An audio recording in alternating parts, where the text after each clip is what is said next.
Bonjour à toutes, bonjour à tous, bienvenue. Eh bien ça y est, on y est. La télé du salon est officiellement ouverte. La télé du salon du livre et de la presse jeunesse. Une 36e édition exceptionnelle avec déjà, vous le voyez, des invités sur ce plateau. Alice Barbosa, bonjour. Bonjour. Vous êtes comédienne et vous allez nous lire à la fin de ce programme des dédicaces qui sont signées par les auteurs invités sur ce salon. On va donc terminer avec des jolis mots ce programme. On est également en compagnie de Jacques-Étienne Uli. Bonjour. Bonjour. Vous êtes gérant de librairies indépendantes, les librairies Folie d'encre. Alors il y en a plusieurs, hein, c'est tout un réseau ces librairies. Vous en gérez tout particulièrement 3. Elles sont à Aulnay-sous-Bois, à Gagny, ça c'est la partie Seine-Saint-Denis, et également au Perreux-sur-Marne. Exactement, voilà, de 94. 94, voilà. Et vous êtes un partenaire, on peut le dire, du salon depuis longtemps. Oui, historique, on va dire.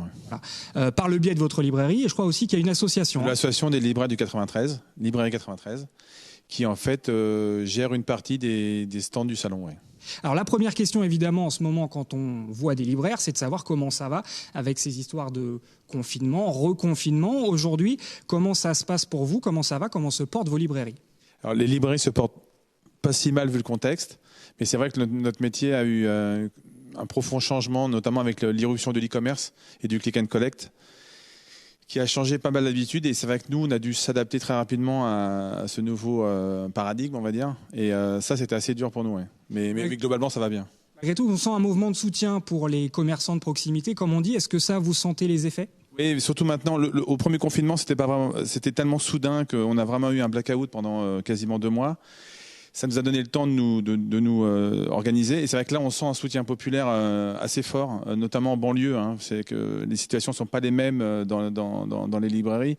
Mais chez nous, en banlieue, dans 93, on sent vraiment un soutien de la population. On parle évidemment du salon, de cette 36e édition exceptionnelle, forcément à cause de cette crise sanitaire. En temps normal, j'allais dire, mais ça vaut aussi certainement pour cette année. C'est quoi l'importance de ce salon pour des libraires comme vous? Nous, c'est déjà un plaisir de participer parce qu'on va pouvoir rencontrer pendant cette semaine des centaines de personnes sur nos stands, notamment beaucoup d'enfants. Donc c'est vrai que c'est pour nous important au niveau visibilité que nos futurs peut-être clients apprennent à nous connaître. Et c'est 30 000 enfants et accompagnateurs en 2019. Oui, c'est énorme. Et c'est vrai qu'en plus, nous, on est du 93, donc forcément c'est à Montreuil. Donc c'est une vitrine pour nous absolument essentielle. Et c'est vrai que même au niveau financier, c'est important pour nous parce qu'on gère plusieurs stands, notamment le stand de l'exposition, qui est un gros stand qui en fait met en avant les auteurs et les illustrateurs de l'exposition du salon qui change tous les ans. Hein. Et pour nous, c'est vraiment important. Ouais. Voilà, une vitrine finalement pour les livres, pour vendre les livres. Voilà, oui, bien sûr. Comme ça, très clairement. Alors parmi les nouveautés pour cette édition, hein, je le dis depuis tout à l'heure, si spéciale du Salon du Livre et de la Presse Jeunesse, il y a un partenariat qui a été noué avec 500 lieux culturels, dont 200 librairies dont vous faites partie. Vos librairies en font partie. Bien sûr, oui. Voilà. Alors l'idée de ce partenariat, c'est de se soutenir mutuellement, j'imagine. Exactement. Ouais. Et surtout, c'est joli jeu en fait. C'est vu que le salon n'a pas lieu malheureusement, c'est de mettre en avant un peu des choix, notamment au niveau des pépites. Qui tous les ans sont mis en avant pendant le salon. Et c'est vrai que nous, avec nos librairies, on peut se permettre de mettre en avant pendant la durée du salon et même après les choix faits par le salon, donc avec des tables thématiques, de l'affichage et surtout du conseil. Voilà, donc vous retrouvez dans vos librairies indépendantes de proximité, que ce soit dans vos librairies ou ailleurs, voilà, des petits stickers Salon du Livre et de la Presse Jeunesse avec les sélections. Vous parliez justement de ces prix à l'instant, ces pépites donc chaque année qui sont décernées par le Salon du Livre et de la Presse Jeunesse. Un prix donc SLPJ en partenariat avec France Télévisions. Il y a 20 titres en compétition cette année dans 4 catégories avec un jury de 36 enfants ou ados. Et parmi les livres en compétition, il y a Le Discours de la Panthère, ça c'est dans la catégorie BD. Et donc, qui pour choisir? Qui mieux que des enfants? 36 enfants au total, répartis donc dans 4 jurys. Parmi ces enfants, il y a Rose. Face caméra, elle nous fait sa critique donc du Discours de la Panthère. On écoute ça. Bonjour, je m'appelle Rose Rebaud et j'ai beaucoup aimé la bande dessinée de Jérémy Moreau, Le Discours de la Panthère. J'ai beaucoup aimé la mise en page car les cases bien espacées donnent un rendu très lisible et facile à lire.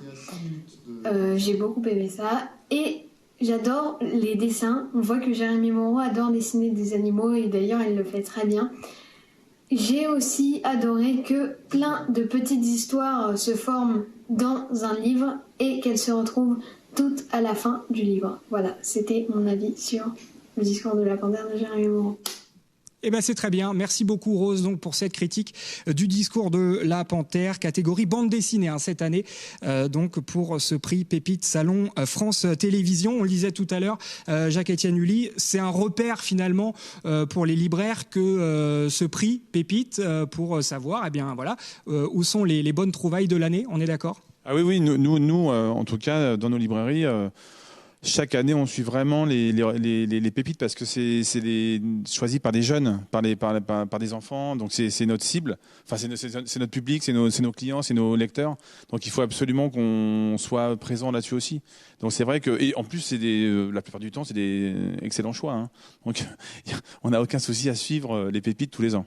On voit en tout cas que c'est des choix qui sont faits avec conscience. On l'a entendu tout à l'heure avec cette critique de Rose. On va parler maintenant de cette opération Une histoire pour toi qui a été mise en place par le Salon cette année, parce que vous l'avez compris, on est dans un contexte extraordinaire avec la crise sanitaire. Et le Salon a décidé, puisque les enfants ne peuvent pas aller eux-mêmes au Salon et donc acheter les livres, il se passe l'inverse. C'est-à-dire que le Salon est allé dans les librairies pour acheter massivement des ouvrages pour ensuite les donner gratuitement aux enfants, aux jeunes lecteurs, jeunes lectrices du département de la Seine-Saint-Denis. Il y a 25 000 lecteurs, lectrices qui vont bénéficier de cette opération. Alice Barbosa, je me tourne vers vous donc parce que ça y est, on y est, une histoire pour toi avec cette opération. Comme il n'y a pas de dédicace non plus, forcément, les enfants, ils vont recevoir leurs livres avec des dédicaces, des illustrations, mais aussi des textes. Alors, on va voir d'abord les illustrations. Cette première illustration, elle est signée Julien Billaudot. Voilà, donc ça, c'est ce que les enfants vont recevoir concrètement. Avec leur livre dans le cadre de cette opération Une histoire pour toi. Et la deuxième illustration, attention à pas tout faire tomber, elle est signée Rebecca d'Outremer. Voilà, ça c'est pour les illustrations. Il y a aussi des textes, Alice Barbosa, et donc on va y aller, on va vous suivre donc dans ces textes. Oui, du coup je vais vous lire deux petites dédicaces marque-pages qui seront envoyées dans les livres. Confiné, moi, disons plutôt que j'hiberne. En attendant le printemps, j'en profite pour soigner mon imaginaire. Je bricole, je joue, j'écris, je dessine, je rêve. Dans mon abri, il fait parfois un peu froid et un peu sombre, mais il y a des bougies et les livres pour m'apporter chaleur et lumière. Donc ça, c'est une petite dédicace d'Alex Cousseau. Et j'en ai une petite deuxième. Avec Kid au premier sommet des animaux, j'ai imaginé une héroïne qui a plus ou moins votre âge, en 2030, dans un monde pas encore si différent du nôtre. Loin de toute leçon et conscient du boulet qu'on vous lègue, au gré des péripéties, j'ai souhaité y exprimer ma confiance en vos choix futurs, vos envies, vos forces et vos rires éternels. Lisez, amusez-vous, soyez tenaces. Et ça, c'est une petite dédicace de Gwenaëlle David. Merci beaucoup Alice Barbosa pour ces lectures. Vous êtes comédienne, je le précise, on vous retrouvera prochainement donc sur les prochains rendez-vous de cette télé du Salon. Merci également Jacques-Étienne Ully d'avoir été avec nous. La télé du Salon, c'est tout un programme, donc vous restez simplement tranquillement installés. Vous allez voir, il y a que du bon qui arrive à 9h40, notamment un rendez-vous qui s'appelle Qui bouquine, une web-série où vous pouvez pénétrer dans l'univers des auteurs. Ce sera Gilles Bachelet à 9h40. Voilà, moi je vous dis à très vite. Salut.